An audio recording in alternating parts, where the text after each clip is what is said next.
All right, everybody. You might have just recently watched. By the way, this is Rare Elvis photos. If y'all don't know, you probably do already, obviously. But you might have watched the video I just put out about Karina Lord and her smear job on Elvis. I wanted to put that out just for awareness. I know YouTube's probably going to squash it, so if you try to share it as many times as you can, everybody that watches it, please share it on Facebook. Get it out there as much as you can, just because I know how the algorithm works. But I want to talk about Elvis and Kathy. We're going to get into more reading of Elvis and Kathy today. Probably later on this evening, another chapter or so of Child Bride. We might even get into the From Here to the Great Unknown today, depending on how my voice holds up.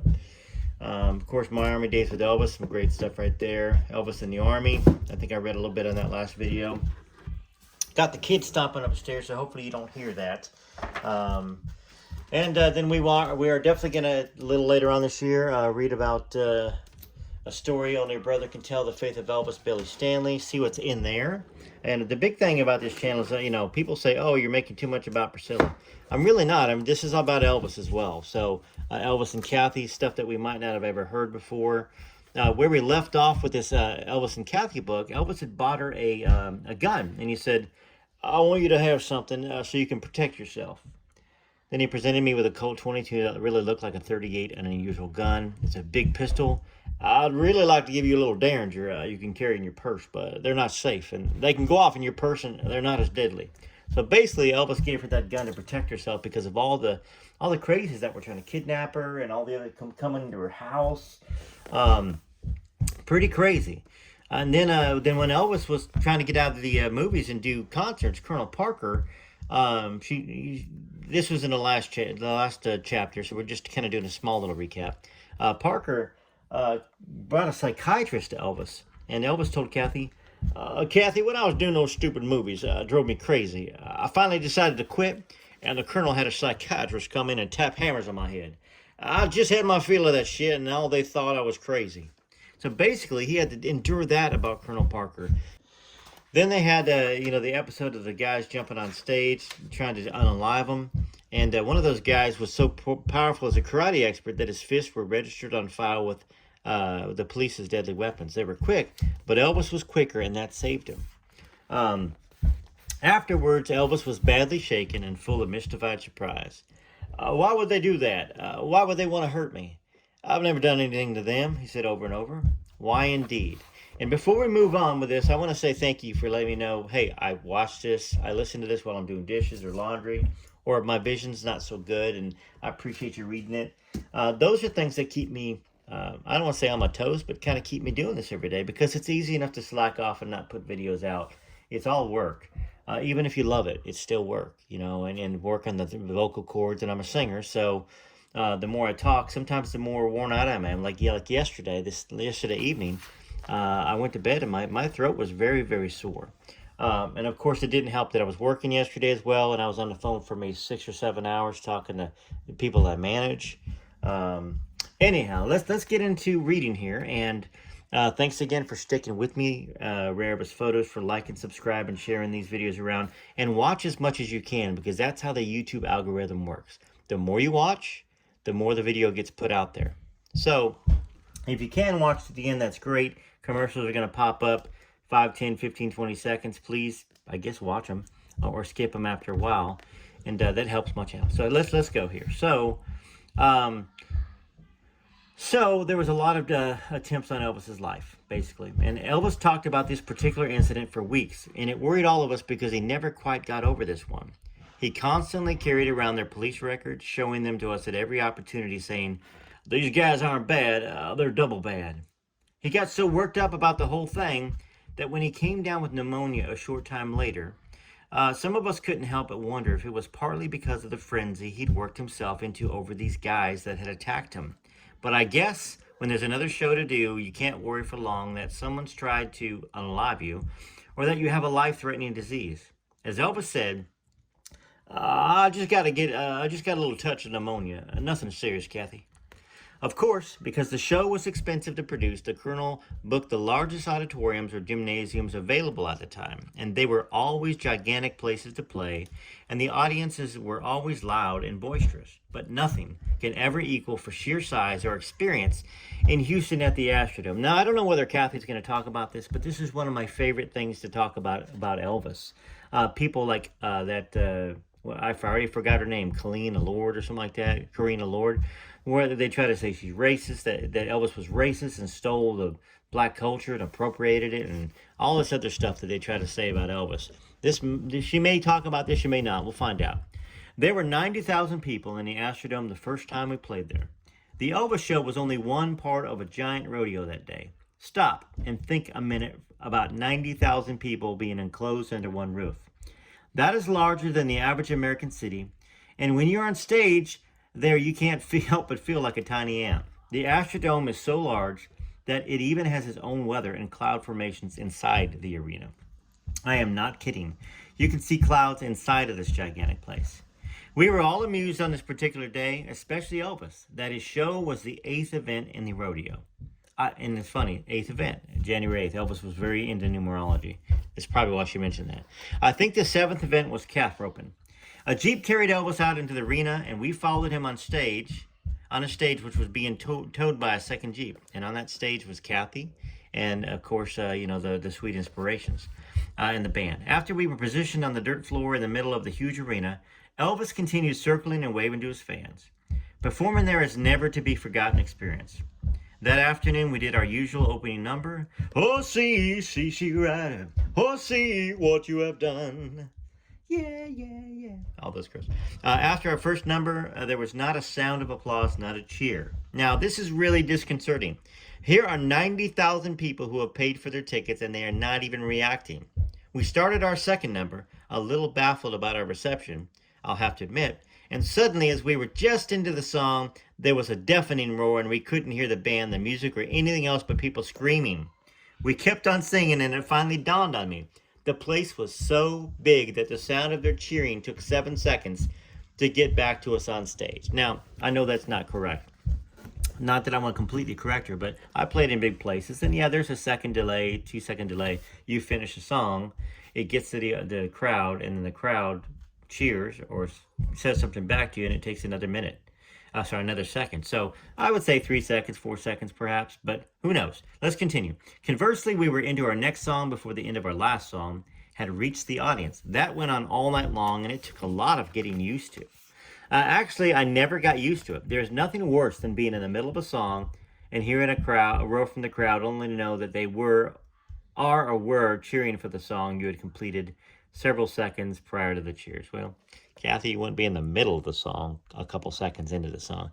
But I get what she's trying to say, and I think what she's trying to say is this place was so big that the reaction times were very slow. To give you a better example, let's say it's the end of the song, and that end is ta-dum, which we sing as our arms are outstretched, signifying this is the end.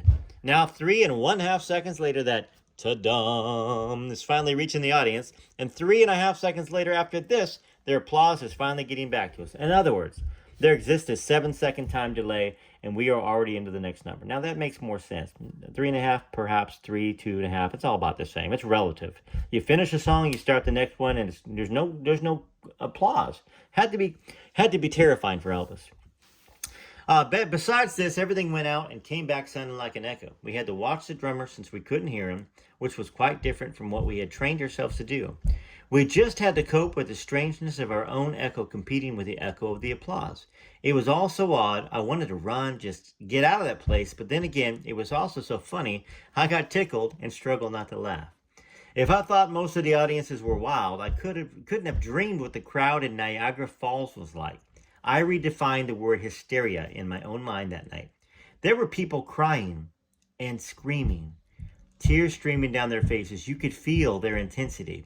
It was as if they might tear you apart if they reached you. They had stationed women ushers in red jackets all around the stage who just weren't strong enough to hold back the crowds. What appeared at first to be ecstasy and tears of joy in the faces of those I could see closest to the stage turned out to be ghastly expressions of them pleading for help and tears of pain. It was a raging human sea, pressing forward onto the stage, and my stomach turned as I underwent the sickening realization that those in the front were crying out for their lives. It was a terrible sight seeing them slowly crushed against the stage. Despite their many broken bones and lacerations, we tried to pull them onto stage where they would be safer. This is a terrible memory for me, and I still have nightmares about it. The ironic thing is, while I was helplessly witnessing hands and ribs being broken at the foot of the stage, we were all singing, "Take my hand, take my whole life too, for I know I can't help falling in." Anyways, so you get the point. They were singing much higher than that, and Elvis was singing and kissing and trying to give scarves out, and those poor ladies in front were getting crushed. I believe women can handle almost any job, but being a guard in a crowd like the one in Niagara Falls took physical strength far beyond the capacity of the majority of either sex. I guess the worst part of it was watching the fans get hurt as they fought over a scarf or tried to get closer to the stage. I saw one woman being choked by two other women as they tried to get an Elvis scarf away from her. It was tangled around her neck, and the two women were tugging from both sides, and the scarf was cutting off her breath. I saw people get trounced and women holding babies actually being crushed as they were pulled and pushed closer and closer to the stage by enthusiastic, unknowing crowds. It's difficult to stand up on the stage singing a bop-a-doo, a bop-a-doo, a bop-a-doo, or a gospel song as people are jumping off balconies. Babies' lives are endangered and bones are being broken in the crowd's mindless determination to get closer to Elvis. This is the 70s, folks. This is not the 50s. This is the 70s, and it's still going on. That is just amazing and sad and scary and terrifying, for them. A friend, after observing one big Elvis concert, said, "Kathy, it must be like an angel singing in hell. All that mayhem out in the audience has to be nerve-wracking." I think that is to put it mildly. Elvis saw the same kind of carnage I was seeing, yet he seemed better able to cope with it, and he did try to control the crowd with the pace of the show. He was very aware of the power of various styles of music to evoke a mood or elicit a particular response at any given moment. He was also extremely sensitive to the audience's collective mood and could gauge and anticipate the reactions. When things looked like they were getting out of control, Elvis would call on me to sing Heavenly Father, and it seemed to work every time.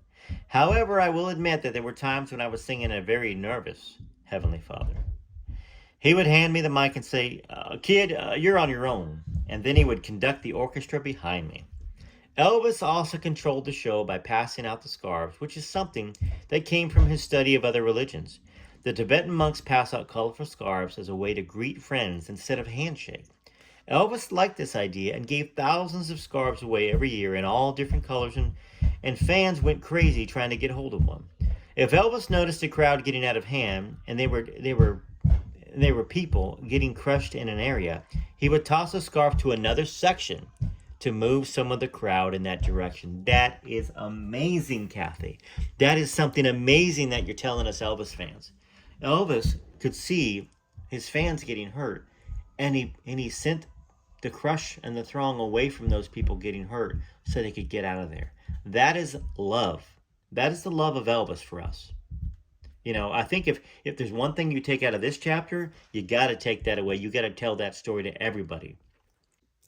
But in spite of Elvis's efforts, the bodyguards and the watchful eyes, things really got out of hand one night in Roanoke, Virginia. I was standing at my microphone and Elvis walked over behind me and said seriously in a low voice, "Follow me, honey. Just follow me." I didn't know what he was talking about. The crowd was hushed, quieter than they had been all evening, and it seemed almost peaceful. Suddenly, a woman dressed in a black leather leaped up on the stage and knocked the microphone over, and I lost my balance and fell down. The next thing I knew, there were people from the audience all over the stage. Later, the newspaper reported that there were 300 on stage. I somehow managed to get out and into the bus, and we sped away. But before I left the stage, I saw the rioters pick up Charlie Hodge and throw him right out into the audience. Charlie just sort of rolled into the crowd, and then the audience sent him back flying to the people on the stage. It was really panic time. Charlie wasn't hurt, nor was anyone else, which was a real miracle considering the frenzy of those people who had stormed the stage. Later, Elvis told me he knew it was coming because it suddenly became quiet. have to laugh. This is just crazy. When there's a hushed kind of ear silence, then you know something's about to happen, he told me. And that's when you move as fast as you can. Then Elvis added, early in my career, I was on a truck bed one night, and the crowd became ominously quiet. Just before they turned the whole thing over, I learned my lesson that night, Kathy. I didn't suspect a thing, I told him. I thought everything was fine, and I didn't see one person until that woman knocked me over and the mic over.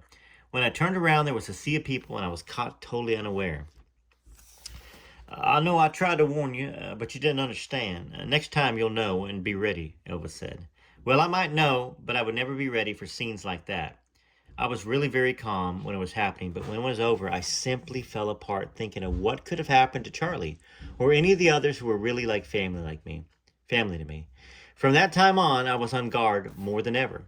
After the riot, Elvis decided to get jackets for identification because the bodyguards and people could not tell the good guys from the bad guys.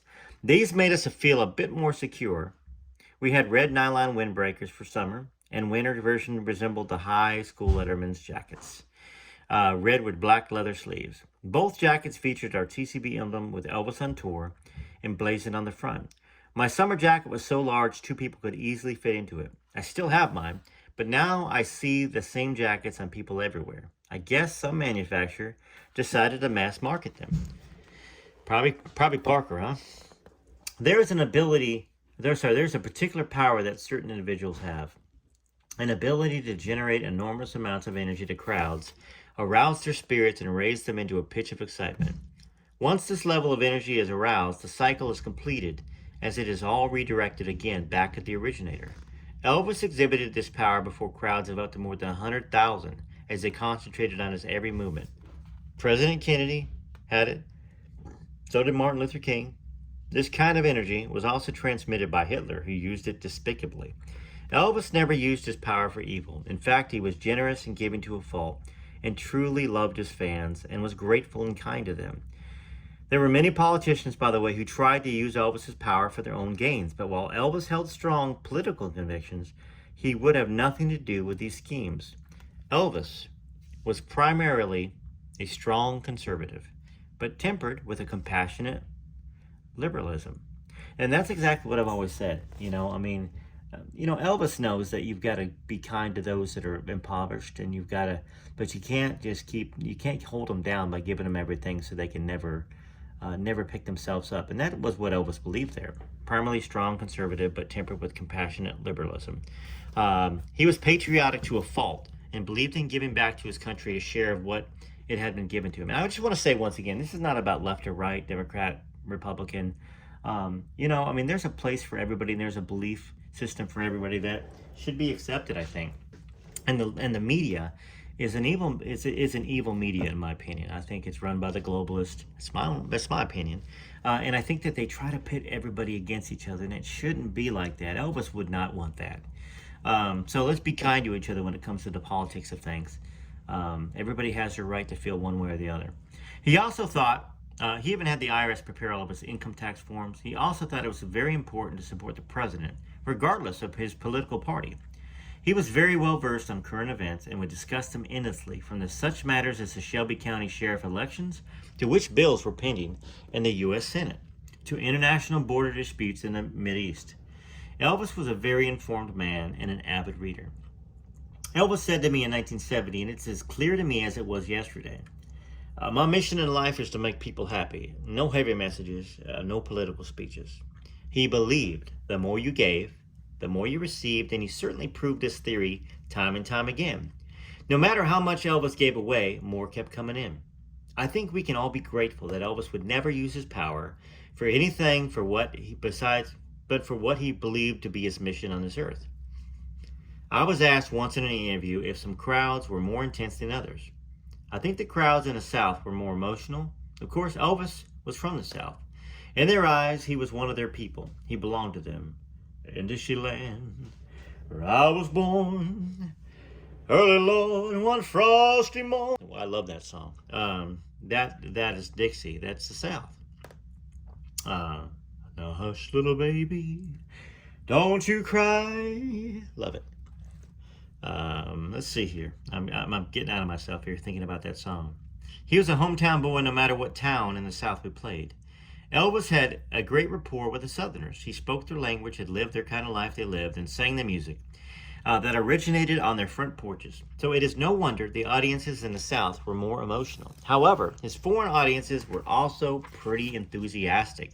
There were fan clubs from Japan, England, Belgium, France, the Netherlands, just about everywhere.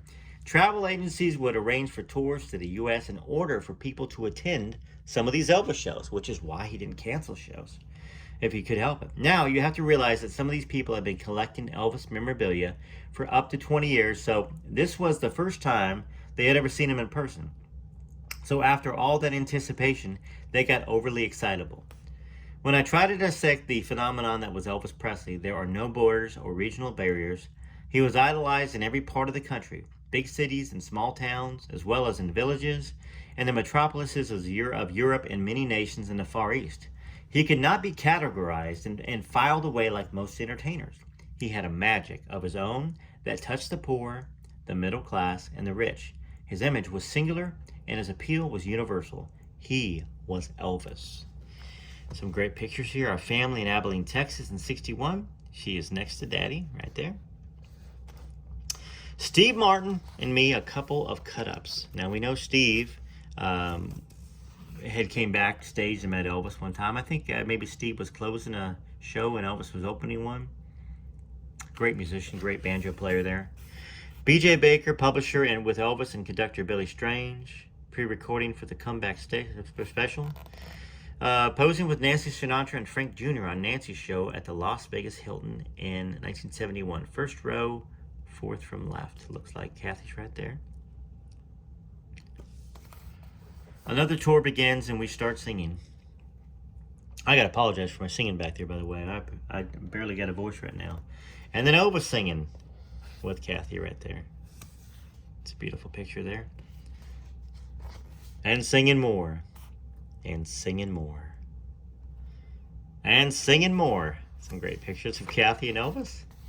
The crowd stands and Elvis bows. My 1977 Lincoln Continental was the last car Elvis gave away. That's pretty cool. Then you got the TCB necklace right there, or TLC, I'm sorry. And then some wonderful gifts that Elvis gave to her. Definitely not stolen from Graceland like some of the other stuff he got stolen out of there. Elvis and me in Cincinnati during the last concert tour in 1977 after introducing Vernon Presley, who waves to the audience. Then you got a beautiful high singing girl, Kathy Westmoreland. There's Vernon right there. Ginger Alden, Joe Smith, wife of Elvis' cousin Billy Smith, and me backstage. Ginger Alden right there. Joe Smith and Kathy Westmoreland. Then you got Lottie, Elvis's maid, and me having a reunion at Graceland in '85. I feel like Lottie is the one that said that Priscilla was laughing upstairs at Graceland after Elvis died. I could be wrong on that. Patrolman, Reserve Duty Sheriff, State of Tennessee, Shelby County. Badge presented to me on Elvis's birthday, 1978. Photo by Lawrence E. Crandall. And this is here, my gold ID card. This is the certified Kathy Westmoreland as a member of the Elvis Presley Show, a vocalist. Signed by Elvis. Me singing at the dedication of Elvis Presley Memorial Chapel in Tupelo, Mississippi. So we'll get to more pictures, more reading. We still got quite a bit of the book to read, maybe about half of it. So we're not done yet, folks. Now, don't think this video is over. There's a treat for you. There's some great photos after this. I'm going to play some of the music that I've got coming up on the Songs of Elvis. It's going to be under the Sins Country, Rare Elvis Photos, the Songs of Elvis. Trying to tie it all together so you all know where to find it. You know, this book is a great book. We're going to keep reading that, as well as Child Bride. From Here to the Great Unknown, we're going to do some more of that. So later on today, we'll probably have Child Bride as well as From Here to the Great Unknown. And enjoy these pictures. And here's some of the songs that I've been writing for Elvis and recording. And yeah, TCB TLC, love y'all very much.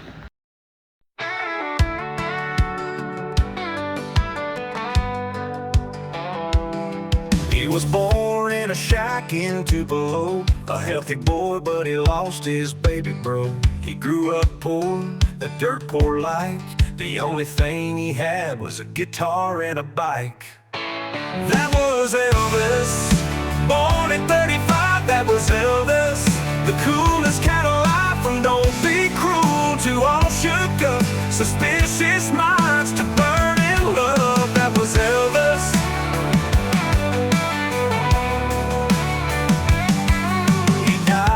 the summer of '77, Priscilla broke his heart and sent him back to heaven.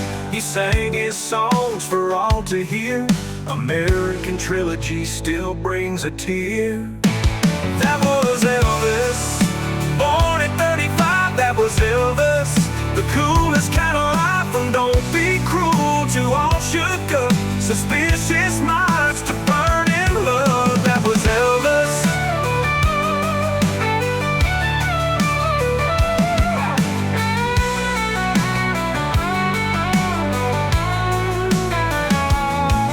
He left us a gift in Lisa Marie,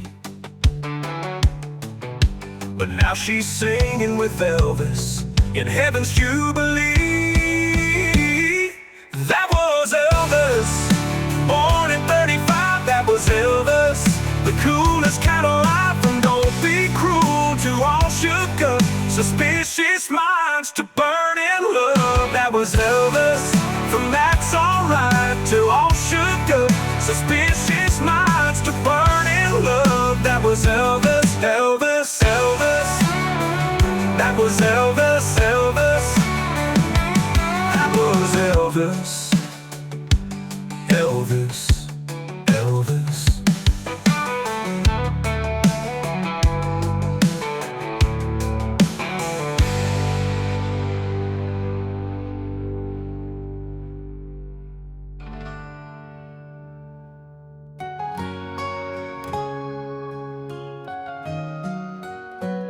She held him close to her heart from the very start. Through every joy and fear, she kept him near and dear, with a love that's pure and true. In everything she'd do, a mother's guiding light shone through the Elvis night.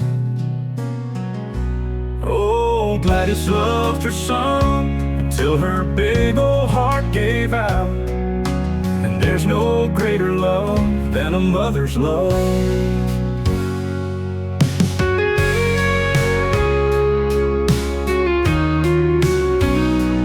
Holding her hand, he found peace, and all her worries would not cease. There shares a bond that never fades.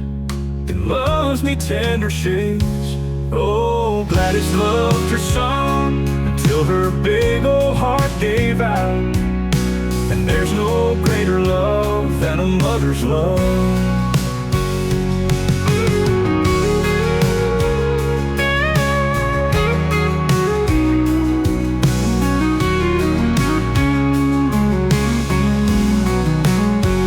Holding her hand, he found peace, and all her worries would not cease. They shares a bond that never fades. It loves me tender shades. Oh, Gladys loved her son until her big old heart gave out. And there's no greater love than a mother's love. With every note he'd sing, he danced on her heartstrings. A melody so sweet made their bond complete. Oh, Gladys loved her son until her big old heart gave out. And there's no greater love than a mother's love. Yeah, there's no greater love than a mother's love.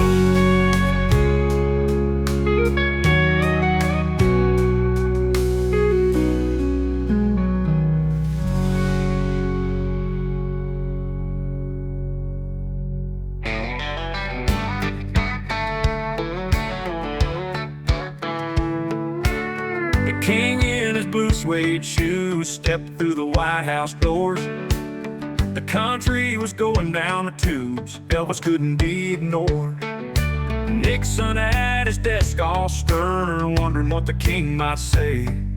He didn't like the Memphis Flash until meeting him that day. The king and the president, rock and roll and politics. Let's make a change, let's take a stand. Nixon then shook his head. Nobody saw those two a mixing, Elvis and Nixon.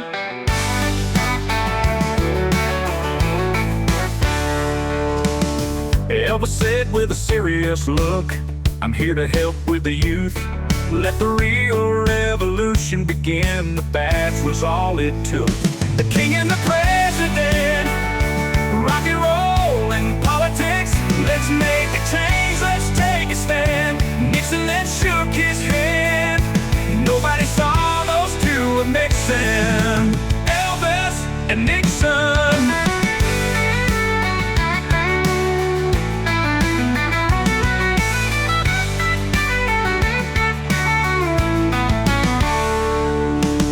He handed Nixon a 45. He brought him as a gift. The president knew this was a day he never would forget. The king and the president, rock and roll and politics. Let's make a change, let's take a stand. Nixon then shook his hand. Nobody saw those two a mixing. Elvis and Nixon.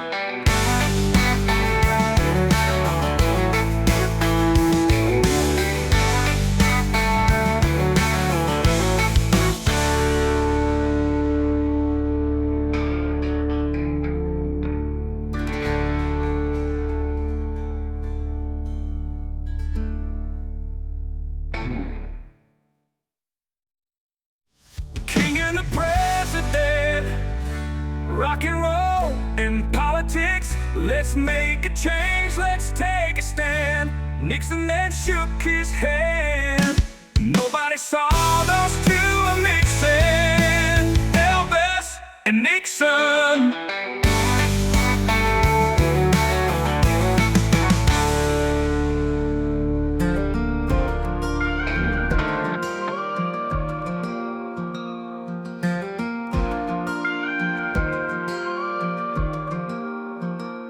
I'm in a blue suede dream tonight, and feel the rhythm come alive.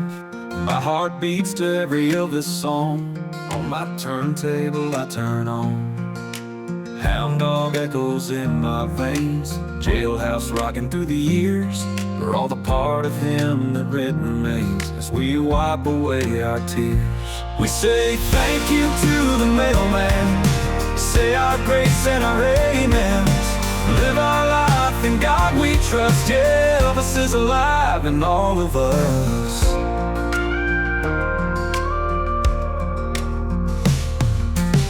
Feel the tremor in the night. Guitar strings start to hum.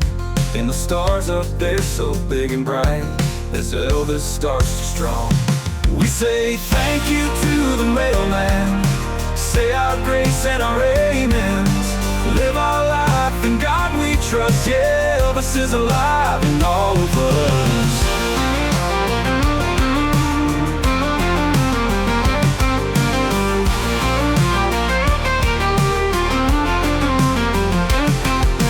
Just a blue moon in the sky.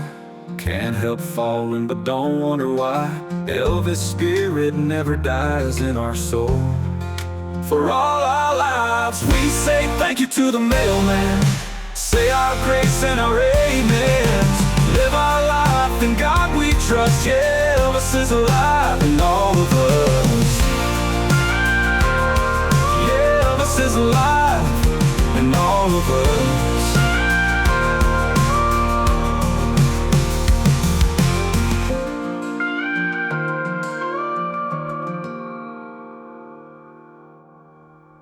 That's a picture of Elvis and Johnny Lang there. Thank you for giving me the honor of you guys actually listening to me. God bless you, ladies and gentlemen out there. Until next time, this is Rare Elvis Photos.